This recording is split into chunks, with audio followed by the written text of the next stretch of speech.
My name is Andrew Vasquez, and we are here with Dr. Jeremi Suri for Why and How Do Elections Matter, hosted by the Human Dimensions of Organizations here at the University of Texas at Austin.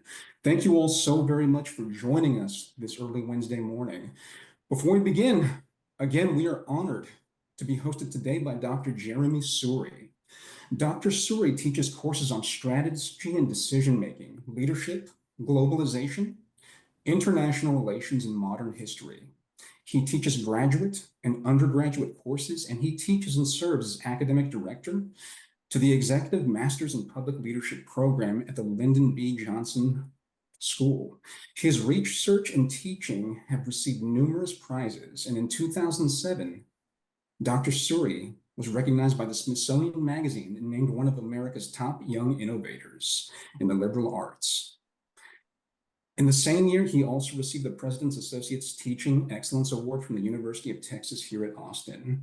So with all of that being said, we are very fortunate today to have you, Dr. Suri. Thank you for your time, and the floor is yours.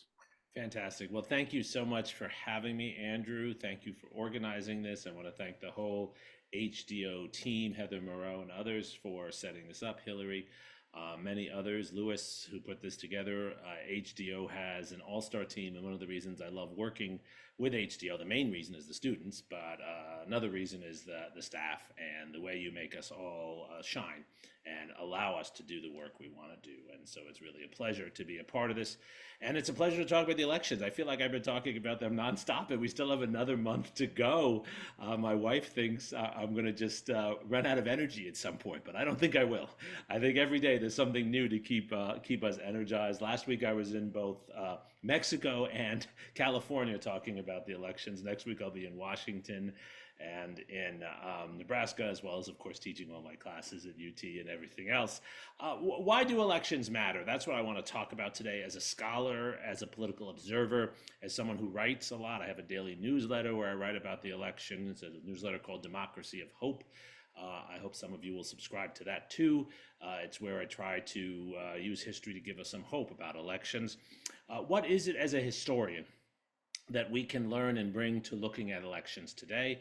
What is it that historical perspective can offer us? And I think the HDO question is, how should leaders think about elections? And when I say leaders, I mean people not necessarily in public office, though I include those in public office, including my wife, who's on the Austin City Council, but those who are running organizations, those who are in leadership positions at universities, at businesses, at community organizations, activists. We all need to know how elections matter so that we can be better at using elections and working through elections to pursue our goals. If you don't understand how elections work, you can be putting a lot of time and money into what you're doing and not having the effect you want to have.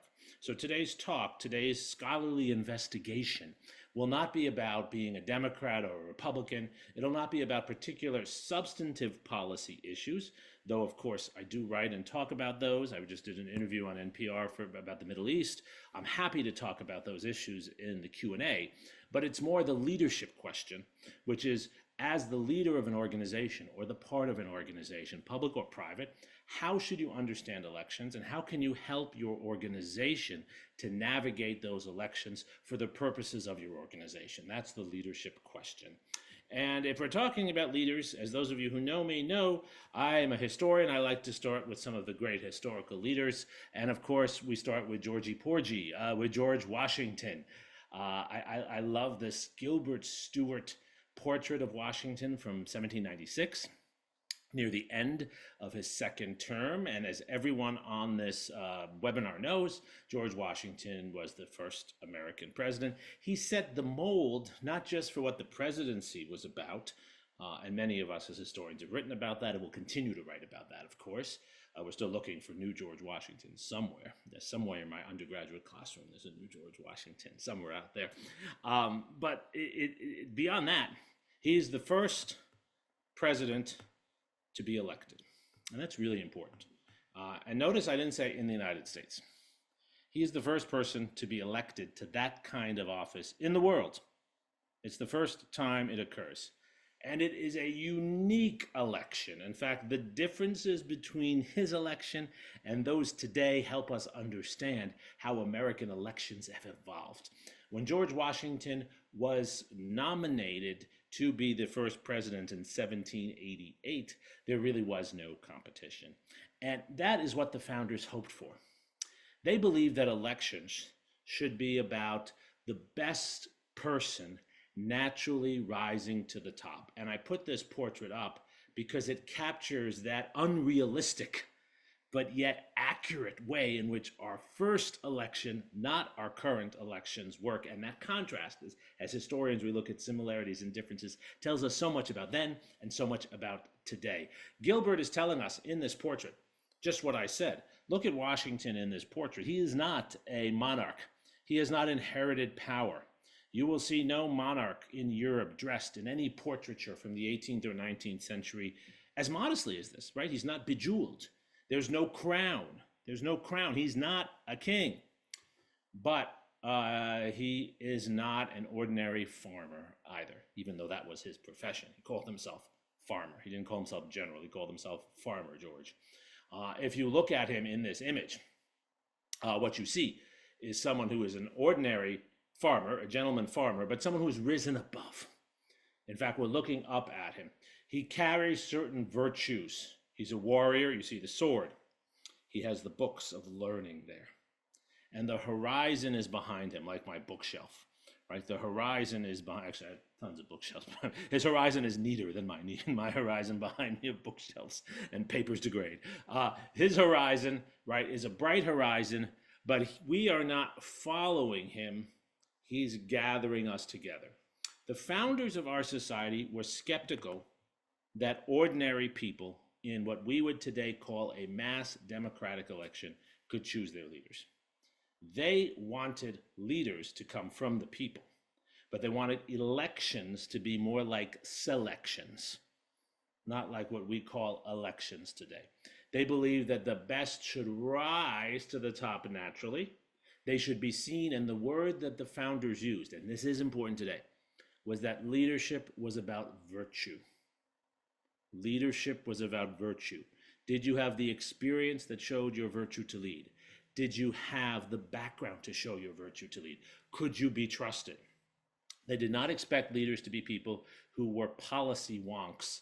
They expected them to be the best of the people, coming naturally from the people. And that's what this image is telling us. And that was George Washington's presidency. He naturally, because of his experience as the leader of the revolutionary militia, who then resigned power and then sat in and helped to guide the constitutional framing in Philadelphia, he was seen as the natural man of virtue. And Stuart Gilbert is actually giving us that story in this portrait. It's Gilbert Stuart, the portraitist. He's giving us that story of George Washington here. But that didn't last long. That's the hoped for way democracy and elections would work. And so many things about our Constitution, which is one of the greatest living documents, so many things about it are not about how our world actually operates today, but how the founders aspired for our world to operate. And when we think about the Constitution and we think about the 18th century, we should be thinking about our aspirations, but what every good leader must do, adjust those aspirations to the reality of the world that we're in today. The reality of our elections today more looks like 1800. 1800 is the true first modern American election. In 1796, John Adams, who was not nearly as well liked as George Washington, succeeds Washington. He comes after Washington as a kind of natural continuation. You can think of John Adams, poor, small, short John Adams, right, as a continuation, as a third term for George Washington. The election of 1800 is the first election that would look like our modern elections and has a lot to tell us about how elections in the United States work, strengths and weaknesses of our elections from then to today. In 1800, there is a true competition. There are two men who claim the office. In fact, there are more than two men, but two in particular. You can see them here. You recognize them: Thomas Jefferson on the left and John Adams, who was the sitting president, the man who succeeded George Washington on your right. And in this election of 1800 is the first election where we have parties. The founders in Washington had hoped we wouldn't have parties. Washington's farewell address in 1796 talks about the challenges, the risks of factionalism. Washington anticipates the problems of partisanship we all see today, where parties divide us and they cut off competition and make competition and cut off compromise, make it hard for us to compromise and work together. Jefferson and Adams bring very different visions of leadership to the front, not just different visions of policy, different visions of leadership. John Adams is a Federalist. He believes in a strong central government. During his presidency, he had initiated federal censorship over pro-French propaganda in the United States. He was a supporter of a centralized economic plan for the country. He was a believer in a stronger central government. Not a strong presidency like today. It was a still much weaker office. The presidency at that time had no staff. The presidency at that time commanded very few soldiers. So it wasn't that he believed in a strong presidency, but he believed in a more centralized government. Thomas Jefferson and what was then called the Democratic Republican Party, which is the precursor to the current Democratic Party. The Federalist Party goes away in the early 19th century, replaced by the Whigs, and then after the Whigs by Abraham Lincoln's Republican Party. The Democratic Republican Party, as it was called then, which was the Democratic Party of today, of Thomas Jefferson, is a party that is skeptical of strong federal power. It will be the long lineage of a Democratic Party through the 19th century that is critical of federal intervention in the states. The Jefferson Party is the states' rights party. It's the local control party. Jefferson distrusts a strong central government. He's a Virginia planter who hates slavery but depends on slavery, doesn't want the federal government intervening, believes that states like Virginia should have more freedom to make their own choices, and is skeptical of federal limits of any kind on speech. Jefferson is one of the authors of the First Amendment. Any limits on religion. He is a believer in individual freedom, and he's a believer in communities having decisions for themselves. So it's a real election here. There's a real difference, and you have two candidates. Now, in 1800, it was seen not as appropriate for presidents to campaign, but they had surrogates who would campaign. And if you go back and read the newspapers from this period, as I have and many other historians have, you find that there was a lot of negative campaigning too. They called each other names. They claimed the other one was corrupt. They claimed they were in bed with the wrong kinds of people in all kinds of ways. Even the slavery issue was often used against Jefferson in the North, as the abolitionist or anti-slavery position was used against Adams. The Jefferson supporters called Adams someone who believed in racial miscegenation. Adams called Jefferson the kind of person, and the party of Jefferson is the party that was encouraging the moral crime of slavery. So you have two very different visions of the United States at work here, and this was a hotly contested election. Here we go. We're so used to looking at electoral maps today. Here's one from 1800. If there had been CNN in 1800, of course there wasn't. I have to remind my students there were no phones or televisions in 1800. If there had been CNN in 1800, you would have been looking at this map endlessly. There were 16 states. 16 states. Ohio wasn't even a state yet. Texas was part of, or Tejas was part of the Spanish Empire and then part of Mexico soon thereafter. But here you have 16 states, the 13 original colonies, and then a few extra like Kentucky and Tennessee and Vermont. 16 states, and Jefferson wins 9, Adams wins 7. Does this sound familiar? Jefferson wins 9, Adams wins 7. And if you look, you see here how it breaks down in terms of the Electoral College and how it breaks down in terms of the ways in which you get at this moment a victory for Thomas Jefferson, for the Democrat Republicans. Now, what's really interesting to look at here, and the point that I want us to really dig into when we think about elections now, is actually not what the electoral count is and the electoral college system. We could certainly talk about that. It's a very strange system. It's a system that doesn't work well, a system that never worked well. But actually, who votes is really interesting. This slide might be the most important slide. We lose sight of this. You were all told in high school that we were a great democracy in the early 19th century, and we became a model for democracy around the world. That's all true. And we were a greater democracy than any other, but we were nowhere near what we would consider democratic functioning today. Nowhere near. Just look at this. The population of the United States was 5.3 million people at that time. Today we're about 350 million. 5.3 million people. That includes about 900,000 slaves. So 4.4 million non-slaves, about 900,000 slaves at that time. The voters in that election were only 75,000. More people will vote in the Austin metropolitan area in the 2024 election than voted in the 1800 election. But yet there were a lot of people. There were 5.3 million people.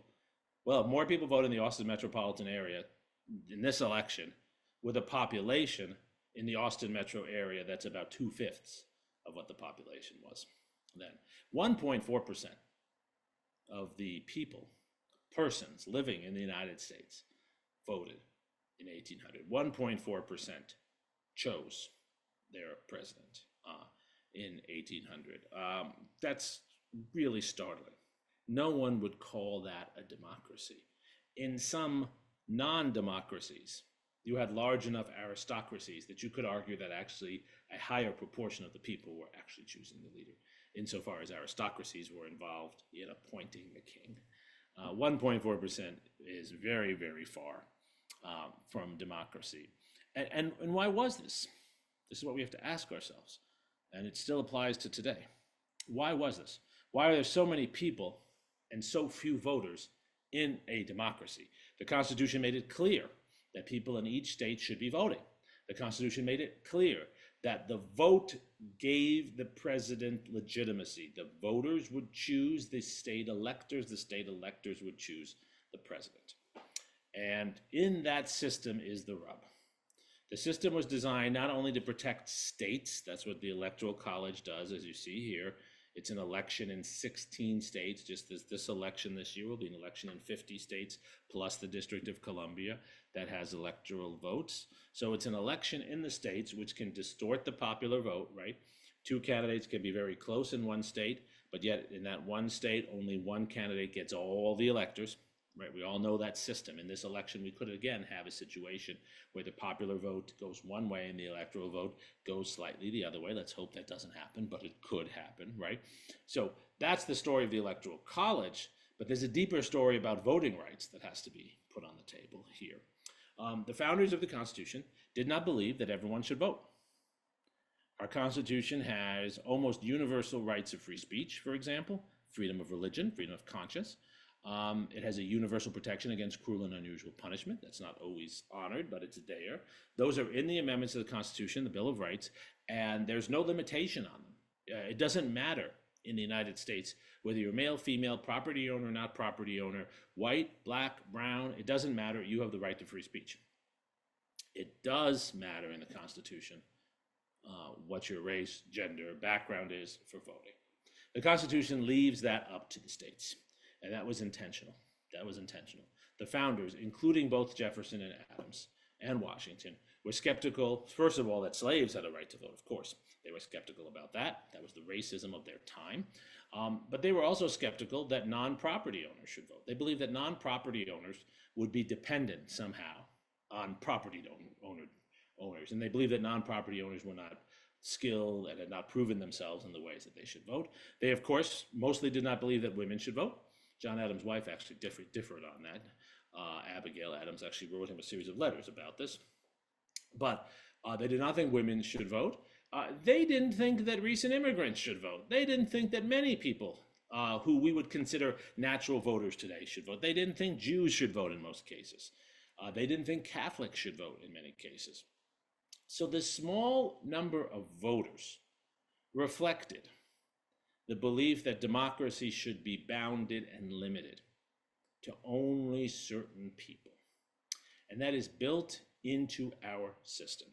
When the United States goes and helps to create new democracies in places like Germany and Japan after World War II, I've written a lot about this, we begin with the assumption that everyone, regardless of gender and race, should participate and should vote. It is the United States that pressures the Japanese to create female suffrage for the first time after World War II.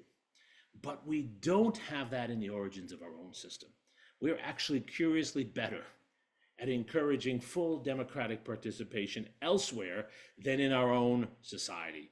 And ladies and gentlemen, for every leader out there, that is the history you have to know, because we inherit that history and it continues to limit us. This is not a politically correct point. This is not a woke point. This is just a point about the structure of our democracy. It's built around free speech for everyone, but it is built around limiting suffrage. Because our elections, and here's the real point of today's lecture, our elections are less about persuading people and more about deciding who votes, figuring out who participates. There's actually very little persuasion. If we go back to this, Washington was right. In this debate between Jefferson and Adams, the votes actually didn't shift a lot based upon what they said. It's the paradox of American campaigns. We spend so much time campaigning. We spend so much time debating. We saw one last night between vice presidential candidates. We spend so much time trying to persuade people. But in fact, very few people are persuaded of what they don't already believe or what they're told to already believe by their parents, by their families, by their communities. What matters in the elections is who shows up. Who shows up? Back to 1800, we already saw that the states that voted for Adams are predictable. Massachusetts, for example, Connecticut, the Yankee northeastern states, and the states that voted for Jefferson are predictable too, right? The southern states, Virginia, South Carolina, Georgia. It is predictable how the states go because people have already decided, and very few change their point of view. What is crucial in American elections is this number here. Who votes? Who is able to vote and who is not able to vote? Elections are less about persuasion, despite what you see, from 1800 to today. They're more about mobilization and restriction. Mobilization and restriction. Kamala Harris will win if she gets more Democrats out to vote. Not if she persuades more people to be Democrats. She might persuade some, but she will win if she gets more Democrats out to vote. She will lose if she doesn't. Donald Trump will win if he gets more Republicans out to vote. If he doesn't, he will lose. Now that seems obvious, but the point is that there is an almost fixed number of Democrats and Republicans out there. The number only really changes as new people come into the system, as my students become voters, as immigrants become citizens. As new people come into the system, that is what changes the number of Federalists and Democrat Republicans, or today Republicans and Democrats. Those new entrants into the system, former non-voters, people who are underage, new American citizens, they change the baskets of numbers of potential Democrats and Republicans. But the real struggle is then, okay, to get most of your basket out, most of your own people out. Elections from 1800 to today are about mobilization and restriction, less about persuasion. If you are a leader, to telegraph where I'm going with this, if you are a leader of an organization and you have an interest in an election turning out a certain way, right? Your business interests, your political interests, your views of democracy, whatever they are, whichever side you're on, it doesn't matter. You should spend more of your time, based on the history we're going through here today, trying to get the people who already agree with you out to vote, and less time trying to persuade people. Persuasion for those who want to change outcomes is high cost, low reward in American elections. Mobilization, getting people out who already agree with you. They might agree with you, but they're less likely to vote because they're lazy, they're not enthusiastic. There are all kinds of reasons people don't vote. Getting them out to vote, whatever it is we're talking about, that actually is a better use of your time, right? The most important commodity you have as a leader, as an activist, as a citizen, is your time. Use your time to get the people who agree with you or almost agree with you out to vote. Use less of your time to actually try to persuade. That's what this history shows us. It goes back to 1800 in that way. And that is why one of the true elements of our democracy, which I love and is the greatest democracy in the world, is also the horror of voting restriction. And I have to say it, just the facts, ladies and gentlemen. That is a central part of politics in Texas. Uh, we are ground zero for voter restrictions. We are ground zero for voter restrictions. I just want to give you the facts without any political commentary here. In Texas, my students can go out tomorrow and buy a gun, but as of October 7th or 8th, they will not be able to register to vote. They have to register to vote a month in advance. They can go out and buy a gun and really not even show any ID of any real major kind. They don't have to prove an address. They've got to prove where they live and go through all kinds of checks. They can use their UTID to buy a gun as an identification. They can't use it to register to vote.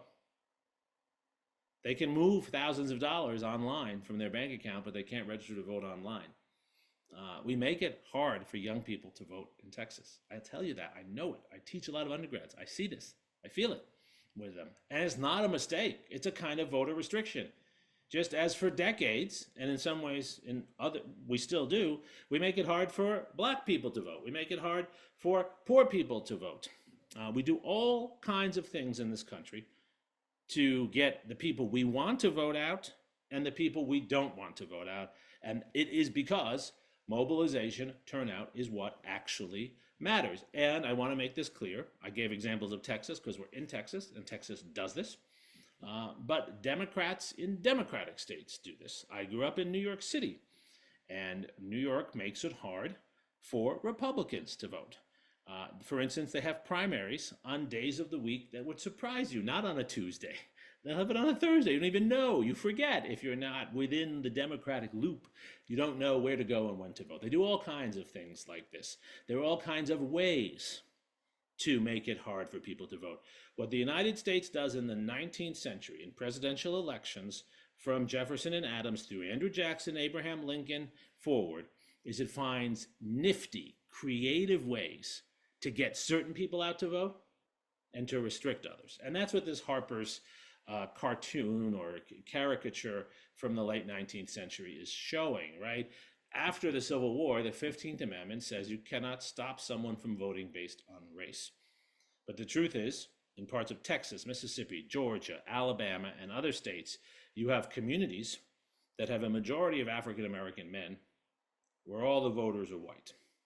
Strangely, the African American men don't vote. Most famously, there are parts of Mississippi that are 90% African American, the Black Belt, where 90% of the voters are white. And the story that's told is that Black people are lazy. Black people don't want to vote. It's just the opposite. It's just the opposite. We have overwhelming evidence that it's just the opposite. This is the reality of what's happening in these communities. It's not always done through violence. Poll taxes are used, literacy tests are used. The modern way of doing this post-World War II is to make it hard to get to voting locations. In the last election, 2022 in Texas, there were zero, hear me on this, zero voting locations on the Texas A&M campus. But there were multiple locations in Bryan and College Station near retirement communities. We make it hard for some people to vote. We make it easy for other people to vote. We get very creative about this. Democrats and Republicans do this in different places. And as we're doing that, we're also making it easy for some other people to vote. We make it easier for older people today to register to vote. But in the 19th century, we made it easy for particular white immigrants to vote. The way you voted in Chicago was truly to vote early and often at that time. There is no fraud in elections today of any significance. There was a lot in the 19th century. Here's how it worked in urban communities. You were a new immigrant, an Irish, an Italian immigrant of one kind or another. You arrived, the ethnic boss got you a job in a factory, a good job. In return, you were expected to vote for that boss. On election day, some people like this were restricted from going to vote, and then others were picked up at their homes, taken out to get drunk, and handed a ballot, a colored ballot, that you would put into the secret ballot box, but someone would watch you put it in. And that ballot had a pre-printed result on it. In cities like Chicago, Cleveland, Detroit, in the 1890s, you had 80 to 90% turnout among immigrant communities who had become citizens, and they were taken there by their ethnic bosses. So some people were mobilized to vote and gotten drunk in the process. Others were restricted from voting. Ladies and gentlemen, that is how democracy really works in the United States. Any leader needs to understand that if they want to navigate that system. Let's look at some of the effects of this more recently. We've talked about some history here. There's so much more to talk about, but let's look at what this means for our world today in recent years. So in the United States, you have to register to vote. It's really interesting, actually. Voter registration was not there in 1800. Voter registration is really created after the Civil War to control who votes. That's why you have to register to vote. You all notice you don't have to register to file a tax return. You just have to do it. I don't have to register in order to pay a parking ticket. I just have to do it. But I've got to register to vote. Even though I'm a citizen and have a right to vote, somehow I've got to do something to get permission to vote. I still have to show up with an ID. I don't know why I'm actually registering to vote. It's a really interesting question. It's to control who votes. So in the United States, over the last few years, about 70% of voting age individuals, thanks to the 15th Amendment, the 19th Amendment, and the 27th Amendment, now we have voting for people who are men and women, across races, and anyone 18 and older can vote. So about 70% of people register to vote. Now, of those who register to vote, which is 70%, then we get a lower number who actually turn out. Now, this number has gone up. One of the things about partisan elections and divided elections, it actually encourages people to vote. The number was going down to about 50% in the 1980s and 90s. When I was growing up, when I was in high school, the worry was that people weren't going to vote. Now, more people are voting now. And there's certainly more enthusiasm to vote among students, as there certainly is among other age levels. So more people are voting, but let's be clear, it's still at best 2/3 of the population. 90 some odd percent of Americans file a tax return, but 2/3 vote. There's a problem there. And then there's a problem if we look at how the voting works. Some of this, it's just interesting, I think, to see the data on this. So this color codes by population. The blue are the younger people. I used to be in the blue category. I used to say they're young, the others are old. Now I'm going to say that's the younger group. The blue, the orange are those people in their sort of prime working years, 35 to 64. And then you have the people approaching retirement in the gray. You'll see the population numbers at top. Let's just look at 2020. Oops, I'm sorry. Let's look at 2020. There are 23% of the population who are above 65, but they vote at a rate of 26%. So they're overrepresented. And that explains a lot about policy. Do you notice that both parties do agree on a lot of things for older people? They both agree on Medicare. They both agree on Social Security. Anyone who's 65 and above in the United States has health insurance, right? There's agreement on that. This tells you why. And we have problems of child poverty in the United States. Well, look, young people, obviously those under 18 don't get to vote, but even 18 to 34, they vote in lower numbers. So they're 29% of the population, those 18 to 34, but they only vote at 24% rate. So the young are underrepresented, very underrepresented if you include those under 18, and the old are overrepresented in our system. And that is continued. That's not an accident. It's not an accident. You could say young people maybe are a little less engaged, but I don't actually think that's what's driving it. It's easier to vote if you are an older person in the United States. Why is it easier to vote? Well, it's a Tuesday, first of all. And if you're older, you might be retired, so you don't have to go to work on Tuesday. There are a lot of people between 18 and 64 who've got to go to work. They got to finish their papers and problem sets for me, right? But those who are above retirement, they can go vote on a Tuesday. We're the only major democracy that doesn't make Election Day a holiday. Most democracies do it on the weekends too. We don't. We do it on Tuesday. We haven't changed that. Wonder why. We're also, right, a democracy where, again, you have to go through a lot of work to register to vote. And people on the older end have more time. People on the younger end have less time. And they're less comfortable doing that. And then voting locations. Any city I've lived in, and I've lived in many, New York, San Francisco, Chicago, Austin, Texas, there always are more voting locations near places where elderly people live than where young people work. And that's a challenge too. Again, not an accident in our system. And this has legacies, and this history that I've talked about, it's there in front of us. despite civil rights, despite so many areas of progress. It's there in front of us, even though it's not 1.4% voting now, as it was in 1800. It's there in front of us every day, hiding in plain sight. The way we conduct elections encourages certain groups to vote, makes it easier for certain groups to vote, and harder for others. One of the great accomplishments of the last 40 to 50 years is that African American participation has increased significantly. It's been a lot of hard work by African American Democrats and Republicans, by both, to make this happen. That has been one of the great triumphs of the civil rights movement that we should be very proud of. African American voting is still not quite at the level of white voting, but it's getting there, right? These are the percentages within each group who actually vote. But what we need to be acutely conscious of in Texas is the low turnout, particularly from Hispanic and Latinx voters. Very, very low turnout. Only about half of the eligible voters in those communities vote. And in Texas, that's huge, because that is now the largest population group in Texas, but they have the lowest voter turnout. And that affects our politics, right? We are a plurality Latinx state with a still majority white male leadership. This is part of that story. Nothing wrong necessarily with our current leaders, but it reflects the ways our election works and who participates, who is encouraged, and who's not. What you see in surveys, I'm just telling you the facts, is that many Latinx citizens are afraid to register to vote because they don't like having to interact with governing authorities, particularly those who have a policing role.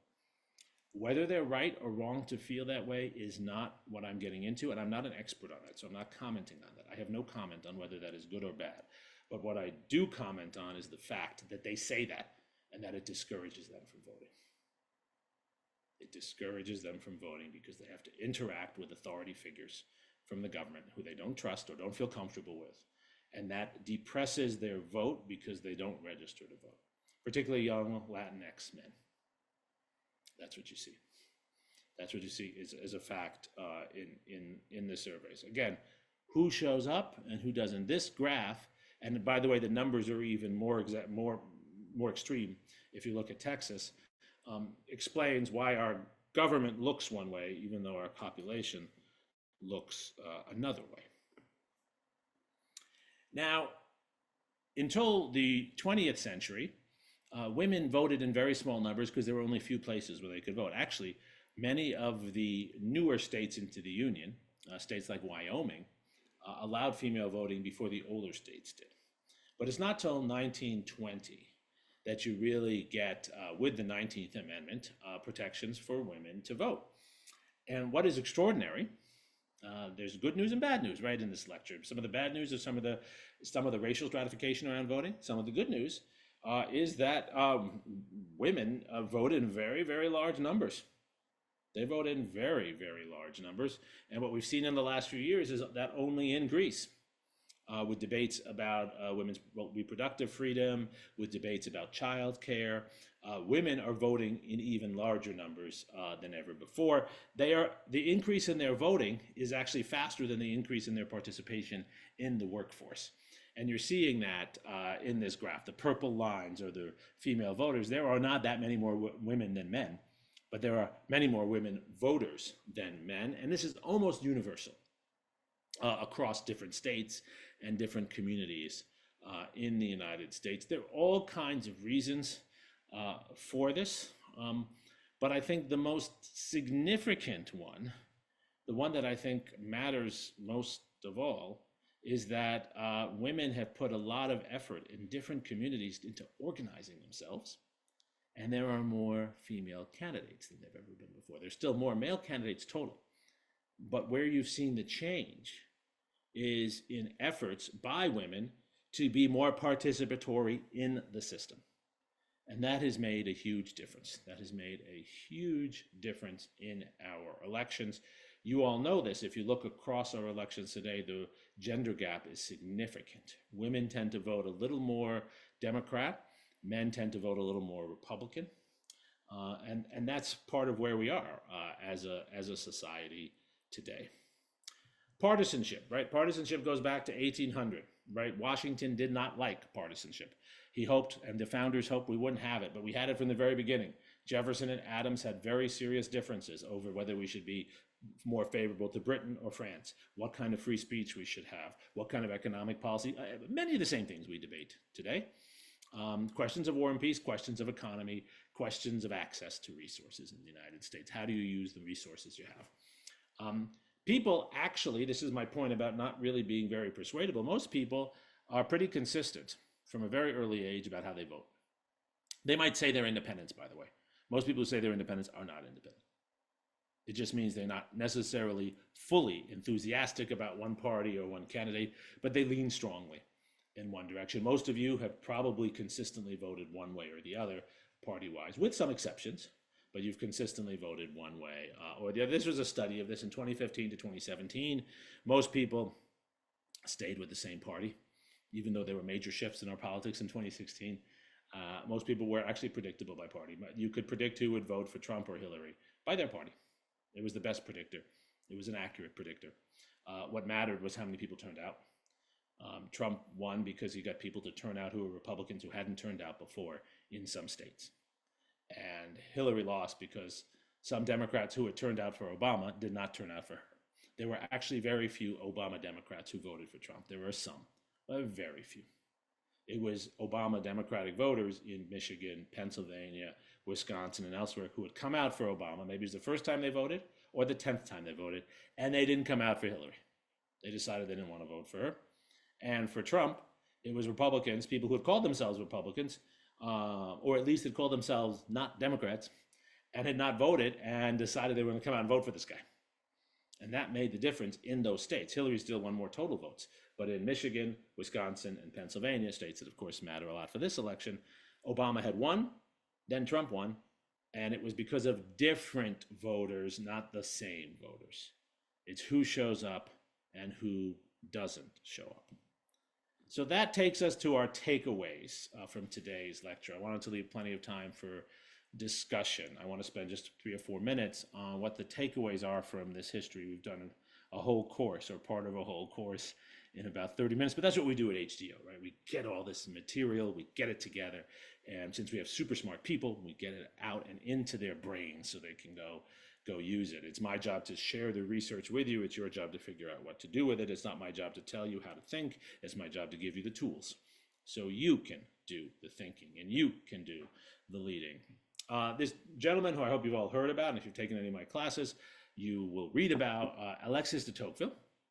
He was a Frenchman who came to the United States in 1831. In 1831, he initially came to study prisons, but he became fascinated in how American democracy worked.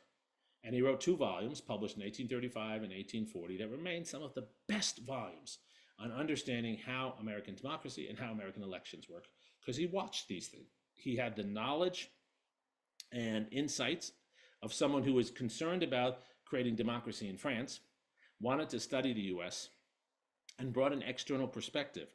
And often someone from the outside who's interested and knows a lot about your topic can tell you a lot that you can't see on the inside because you're on the inside and you're bought in to all the habits. You don't see what's strange and what's not strange in what you do.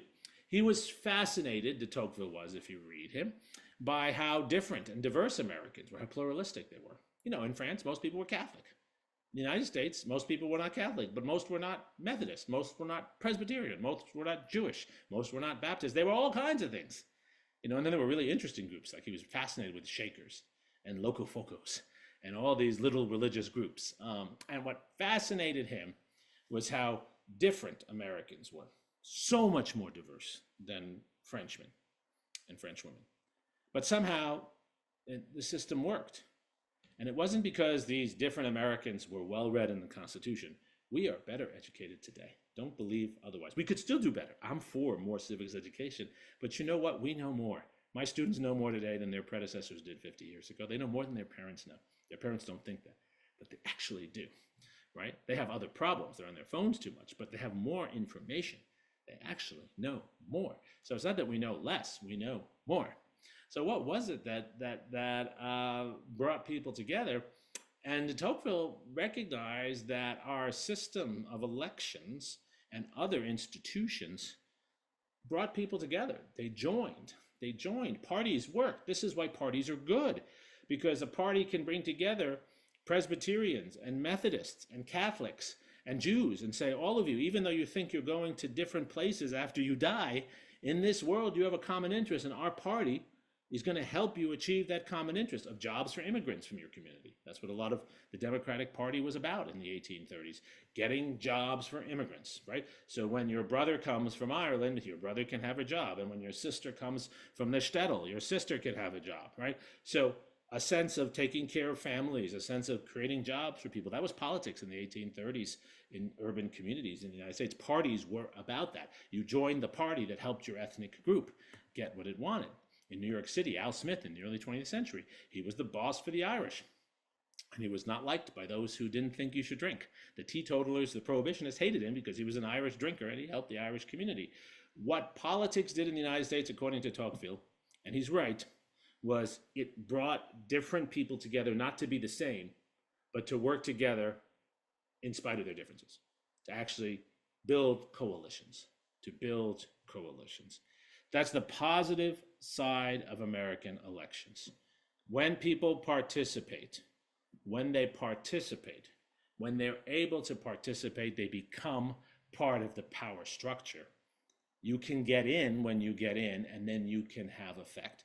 So these African American voters that now vote at very high numbers, 60 and 63% of their total population today, have far more political influence.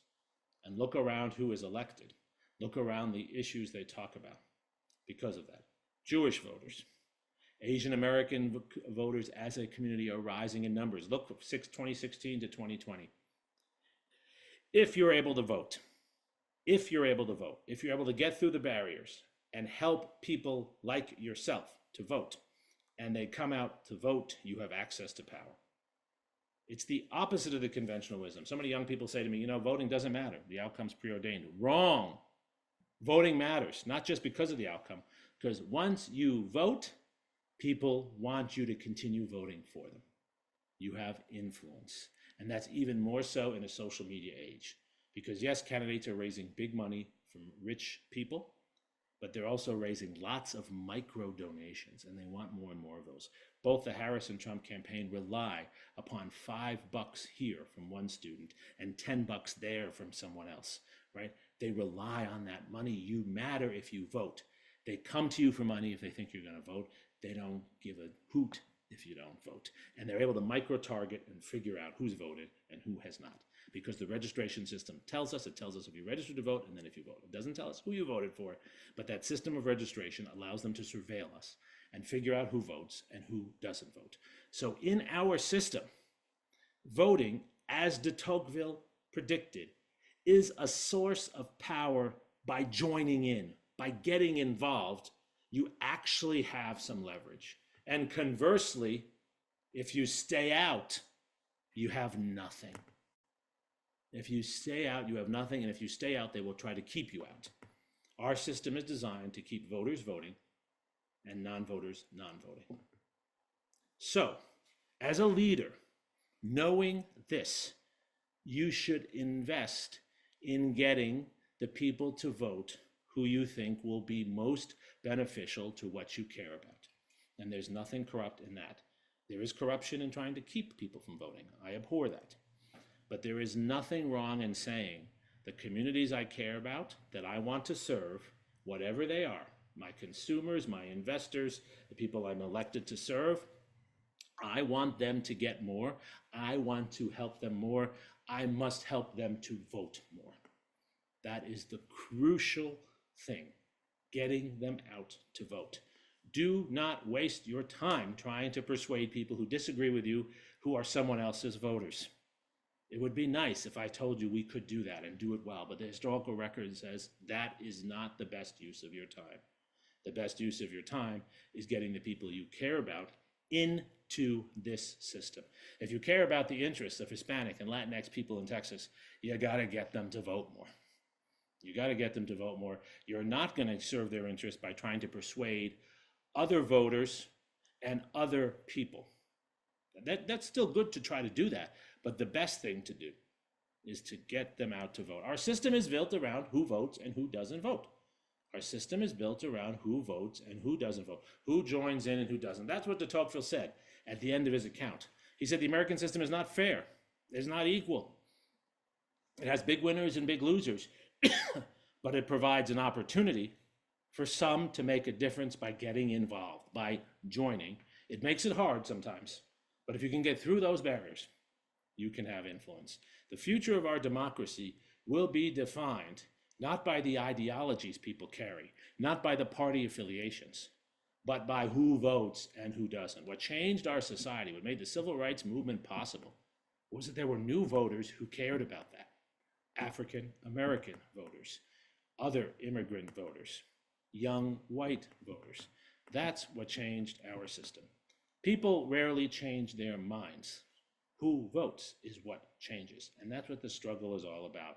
This election will be decided by who gets their people out and who doesn't get their people out. Enthusiasm for candidates will matter, ease of access, and organization, right? What are the campaigns trying to do? The Harris and the Trump campaign, get their supporters, the people who already agree with them, enthusiastic, or the people who lean with them, enthusiastic. Get them enthusiastic, then help them go to vote. And try to get the other people's voters less enthusiastic. That's what negative campaigning is about. Not trying to persuade Republicans to vote Democrat or Democrats to vote Republican, but getting them to be less enthusiastic to vote for their guy or their female leader, male or female. Are you getting them less enthusiastic while you get your own people more enthusiastic, and then you help to get them out to vote. I'm going to leave it there on that note about voting and open it, Andrew, for questions and comments. Absolutely. Thank you, Dr. Suri. At this point in time, does anybody in our audience have any questions about the topic matter for Dr. Suri?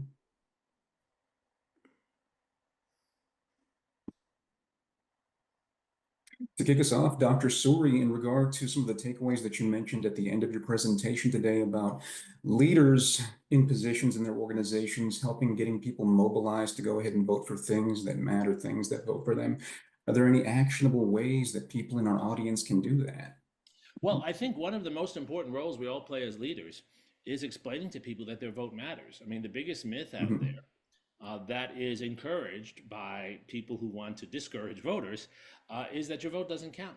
It doesn't matter. It's not going to make a difference. You know, people will say, look, in a presidential election, California is going to go one way, Texas is going to go the other. Why do you bother? And I say, first of all, it's not necessarily going to go that way. I think Texas is actually going to be very close this year. But regardless, even if it's not, you're part of the system by voting. That's the point here, right? And if you don't vote, you don't have any say at all.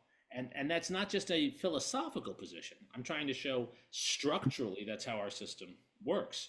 So we need to educate people about that, and then we need to model that behavior. I would love to see more leaders talking about not just who they support, but why they vote, and making it easier for those they have influence over to vote. So providing people time off to go and vote, providing transportation. You know, there are a lot of organizations, including the university, right, that have a lot of employees who are hourly paid and don't necessarily have transportation. We can facilitate. Leaders can find ways to facilitate without bankrupting their organizations and without coercing people how to vote, but to get them to vote. Absolutely. Thank you for that. Anyone from our audience?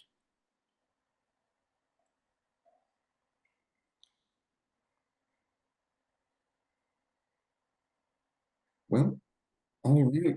With all of that being said, on behalf of the Human Dimensions of Organization here at the University of Texas at Austin, I just want to extend a thank you to all of you that cleared time in your schedules this morning to join us.